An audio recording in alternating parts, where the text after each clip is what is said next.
আজই ডাউনলোড করুন আর এনজয় করুন আপনার পছন্দের শো। কিছু মনের কথা লিখে রেখেছিলাম, কিন্তু এখন আর পড়তে হবে না। যখন সময় আসবে তখন নিজের মুখে সবটা বলে দেব। ভালো লাগছে না, এই ছবিটা একটুও ভালো লাগছে না আমার। এই ছবিটা কোনোভাবে পাল্টে দি। তুই বাবার ছবি কোথায় পাবি? আছে, একটা পুরনো ছবি আছে আমার কাছে, ট্রাঙ্কে রাখা আছে। কি খুঁজে? তুই বাবার ছবি এখানে নিয়ে এসেছিস? তোকে মারবি নাকি আমাদের? আরে তালা দেওয়া আছে, কেউ দেখতে পাবে না। কোনোভাবে ওই ছবিটা বের করে পাইয়ে দেবো ওদেরকে। পাইয়ে দেবে মানে? তুই ধরা পড়ার চেষ্টা করছিস? একদম চুপ করে থাকবি, কোনো ছবি বার করার দরকার নেই। আর শোন, কোথায় আছে ট্রাঙ্কটা? এই ঘরেই আছে তো, দাঁড়া আমি দেখছি। আরে নে, এই ঘরে স্টোর রুমে রাখা আছে। তুই মাথা মোটা উজি, মাথা মোটা। তুই বুঝতে পারছিস না ছবিটা বার করলে পরে গন্ডগোল হয়ে যাবে? কোনো ছবির দরকার নেই, যা আছে তাই দিয়েই হবে। আমি নিচে যাচ্ছি, চুপচাপ নিচে আসবি, কোনো বাড়াবাড়ি করার চেষ্টা করবি না। নিচে আয়। আরে দিদি, এই ছবিটার অবস্থা তুই দেখ একবার। না মানে না, নিচে আয়। আমি সবাইকে বলতে চাই, পরিষ্কার করে সবাইকে বলে দিতে চাই, তুমি আমাদের দিদি বেঁধে রেখে দিয়েছে বাবা, কোনো উপায় নেই।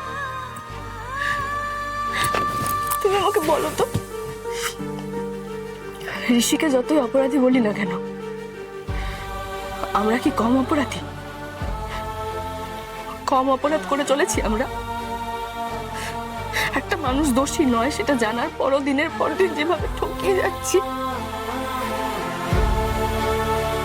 বৌমা, হ্যাঁ বৌমা, বলছি সেদিন না তোমার ঘরটা ঝাড় দেওয়ার সময় এইটা পেয়েছিলাম জানো, রেখে মানে আমার কাছে রেখেছি, তোমার দিতে ভুলে গিয়েছিলাম।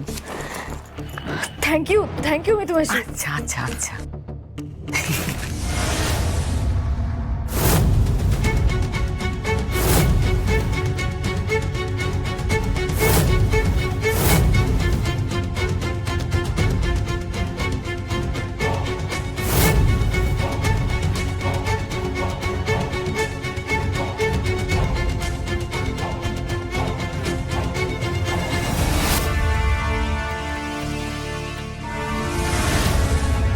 এটা কি কাগজ?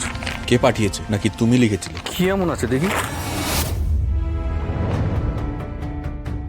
আমি এতে কি লিখেছি আপনাকে দেখাতে যাব কেন শুনি? আমি দেখাবো না। মিতু মাসি, তুমি এসো। হ্যাঁ হ্যাঁ, আমি আসি।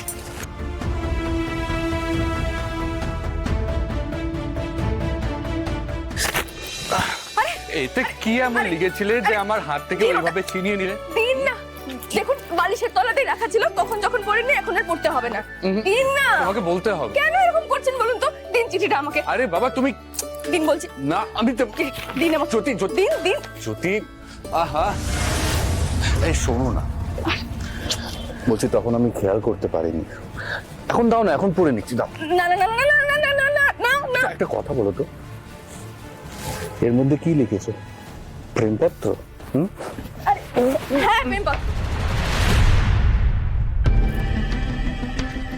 কিছু মনের কথা লিখে রেখেছিলাম, কিন্তু এখন আর পড়তে হবে না।